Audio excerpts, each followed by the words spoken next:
to Debut Spotlight. I'm Rachel Barenbaum, author of A Bend in the Stars. And today, my guest is Donna Freitas. She's the author of The 9 Lives of Rose Napolitano. This book was so good, I couldn't put it down. I absolutely loved it. Donna, tell me, what is your book about? Thanks for having me today. So I guess my elevator pitch is my book, The 9 Lives of Rose Napolitano, is about a woman who has never wanted children, but her marriage has come to rest on whether or not she will change her mind. And so the reader sees 9 different versions of Rose, and some she has a baby and some she doesn't.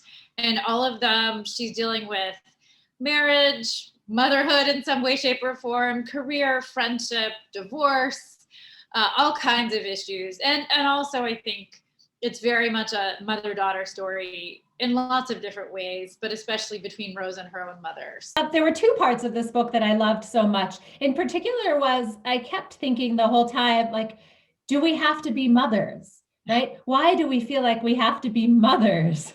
Was this a question you were thinking about as you wrote this? Yeah, I mean, I knew when I asked myself what I wanted to write next, when I was thinking about what would this be, I knew immediately, oh, I want to write about a woman who doesn't want children. And so that was what motivated me to write the book. And I don't really feel like I see too many women without children or women who don't want children reflected in literature. Unless they're sort of, the woman in the attic, or, the sort of old sad spinster that we're supposed to feel bad, for, or, women who are on the cusp of marriage and we assume they're going to have children, but actually just the woman who decides I don't want this is not one that we tend to see. And I also feel like in our culture, we tend not to think of motherhood as a question, like, do I want to become a mother? We think of it as an assumption, and people assume it for us, even if we are asking that question. And so it just felt like a really complicated space to locate a character and see what would happen to her if she really embodied that identity. I love that, because I wish we were talking more about that, the decision not to be a mother, right? It's a freeing, beautiful decision that people can make, and yet it's like taboo to discuss. I wonder actually if because of COVID and because of all that we've been learning about how much women who are mothers have suffered during COVID, because they're essentially homeschooling and often also having full-time jobs, or they've left their jobs because they can't do it all. And everything has really fallen to them. And I've wondered if this is going to be finally the thing that makes the generation coming up like see motherhood as a choice, not an obligation or an assumption. So I'm curious where that will go with this generation. Right. And also to move the conversation towards it being such a privilege, right, that we can even discuss this is just an amazing step forward also. So another sort of undercurrent that I saw in the book that I wanted to ask you about, if it's actually there, is I sort of felt like I was reading sort of this academic, sort of feminist undertone, like Simone de Beauvoir is a little bit in there, like, Betty Friedan. Like, are these women's voices in your head as you're writing? Do you hear them? Oh, yeah, they're all around me, actually, on my bookshelves. Oh, amazing. So I have a PhD in gender studies, and specifically in postmodern feminist philosophy of religion. So I did sort of the, feminist thinkers boot camp. I studied womanist thinkers. I studied Asian feminists. Like I studied a whole range of feminism, mujeristas. So that was a huge part of my my academic upbringing. And I think whenever I'm writing, all these women thinkers that I've been studying over the years and who have really influenced me as a thinker myself and as an academic are all sort of like crowded in there with me. And so I do think that this particular book is maybe the most feminist book I've written. I've written a lot of pretty feminist books, I think, but this one I just felt like, well, I actually wondered if it was going to be too feminist for people, or if people would be offended by some of the things that are said, that I like, that Rose says or thinks in the book. So it was a really pleasant surprise when first of all, when the book got bought, but also when other people started to really be excited about it. So yeah, I feel like you need a reading companion, like, read these books and these women to go with these ideas, because I just, they were there for me in the book, taking me back to my women's studies classes, like, and these I'm really theories. happy to hear. I'm so happy to hear that. So I feel like, they are with me when I'm writing all of these different thinkers that, especially that I was also reading when I was in my 20s and my early 30s, and I was really thinking about this question myself. And so they were sort of helping me parse out my answers to some of the questions Rose is dealing with. So they're kind of helping her do that too. This was another like very philosophical part of the book, is where are the key decisions in your life? Like, where do you make a decision that's going to change your trajectory? And on the one hand, you could say, well, every day you make a decision that changes it. But on the other hand, there are sort of bigger points, right? That change the bigger direction. And I love how you handled that. Could you tell me a little bit about how you thought about that? In terms of there's the fight that Rose has with her husband. So the prenatal vitamins, right? So you start for every chapter starts with that, but then her life, right, takes a different direction, right? The 9 lives. So how did you think of each one? Did you lay them out? How did you conceive of them? When I realized, like, so first I had to come up with this idea that I could do all the 9 different versions. Originally, I just knew I want to write a book about a woman who doesn't want children.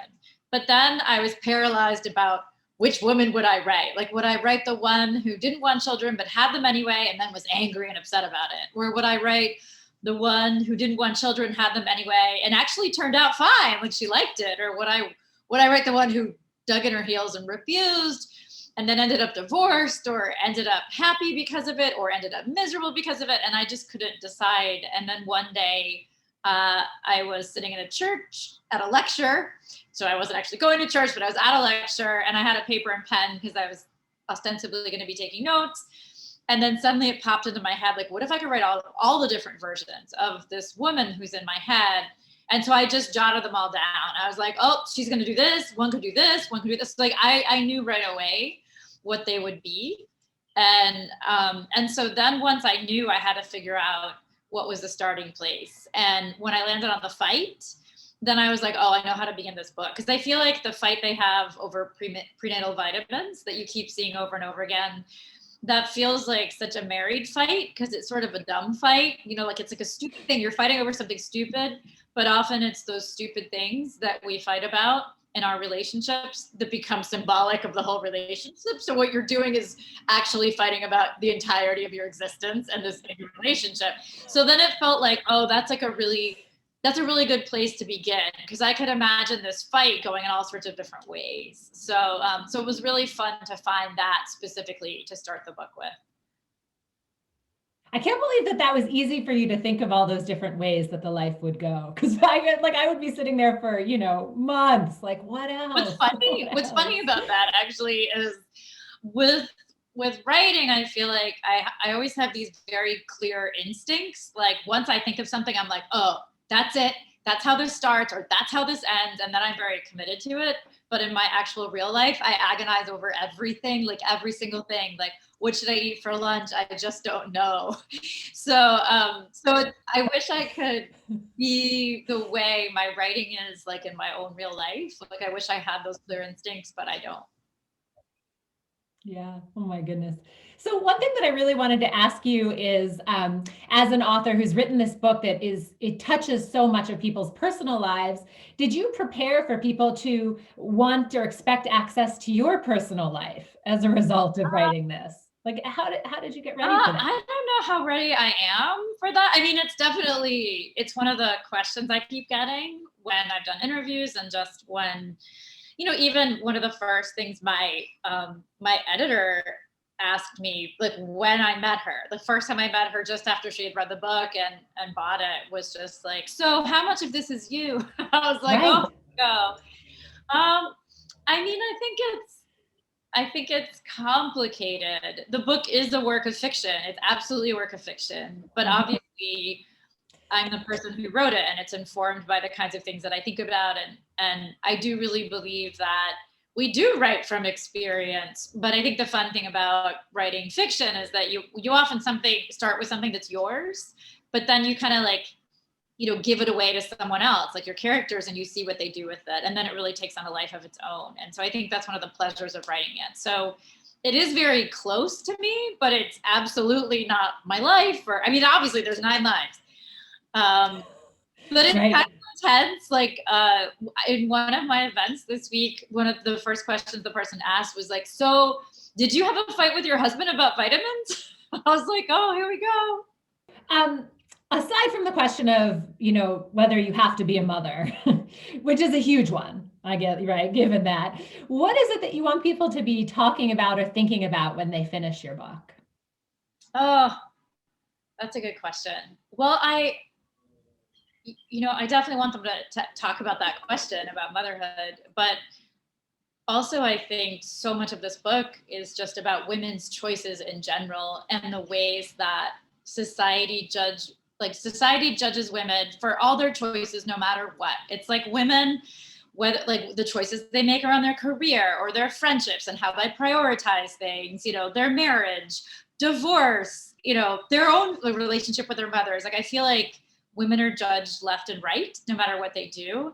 And I really feel like at the heart of this book is, women's choice and like celebrating that and sort of like really protecting women's rights, like their right to make choices for themselves and to know themselves and to have like society trust that. But also I feel like this is a book about women who love women. Like Rose loves her mother. Rose loves the daughter, that she has when she has one. Rose and her friend like love each other to death. Like, so there's a lot of love between women, I think, in this book. And I hope that as challenging as some of the decisions Rose might make will be, I hope that the love and respect that I have for women, their relationships and their choices really comes through for the readers who pick up this book. Switching gears a little bit, you have written so many books. You've written, right, memoir, YA, middle grade, but this is your first, I think, what is being called adult literary fiction, right? How different was it to write this book? It wasn't that different in the sense that it's not like I woke up one day and was like, this time I'm going to write an adult novel. It was more just, I woke up one day and was like, okay, what do I want to do next? And the topic came up and I thought, well, I guess that means I'm going to write an adult novel because it's obviously not going to be YA. And so, I just kind of like, it felt like just writing another book, except the difference was I was dealing with a very different time of life. And so, I had never written a book that dealt with marriage and divorce and affairs and, all sorts of like having children or not having children and the kinds of tensions that can grow in a family around that question and what happens to, your daughter when she's, making these decisions around her marriage and having children. And so the topic was obviously, or the topics I could explore were different. And it felt kind of exhilarating to write in this other space where I could be talking about things like marriage and divorce, because you can't do that in YA. I think, you just can't do that in YA. It just doesn't really work. So that felt really fun. But in a lot of ways, I learned to write novels by writing YA in middle grade. And so I just took all those tools that I had and I applied them to the book that I wrote. And so I don't know if it'll feel like reading a YA novel for adults. Did it feel like that to you? No, it did not. Definitely felt like adult literary fiction. Thought that was a good label. So what advice do you have for new or aspiring writers? Oh, I always tell my students to write like their life depends on it. Like, I think, because I do sort of feel that way. I told myself this year that I was going to stop saying that I know this sounds cheesy, but I can't seem to do it because I do know that this sounds cheesy. But I do feel like fiction is one of those things that, like, I need it with my whole heart. Like, I tend to need the books that I write. Like, I need to write them because I'm getting something out of them. Like, I go to my book each day like I would a therapist, kind of. And I think it's totally okay to need to work something out via the story that you're telling. I actually think it can give it natural momentum and like urgency. And so I kind of feel like if you sort of give yourself the novel like a gift, which again, I know sounds cheesy, like if you let yourself, if you let it be a gift to yourself, then you're going to write the book, like the best book that you can, and that it's okay to do that. So I guess I would urge writers to like, rather than maybe like look at what's going on in the market, or or what's popular, just to like really look inward and ask yourself, what is it that I most need to deal with, and then sort of put it to a story. And then I feel like you'll end up loving writing it, and you'll write the best that you can. Donna, thank you so much. I loved your adult literary debut. All those words come together, but I love the book.